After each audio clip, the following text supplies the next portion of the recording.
மாரிமக மாயம்மா மனக்குறைய தீர்க்கும் அம்மா இருவெள்ளி விரதம் சொல்லி எடுத்து வரோம் முழப்பாரி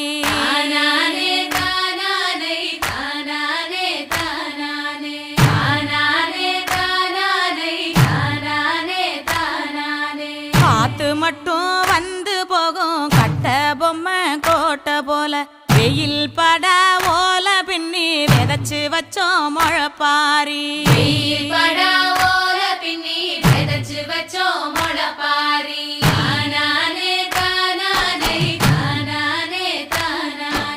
நடுவினிலே பொத்தி வச்ச நல்ல நல்ல ஓட்டிலெல்லாம் வித விதமா பயிர் விதைச்சு வெக்காழிக்கு போடுங்கம்மா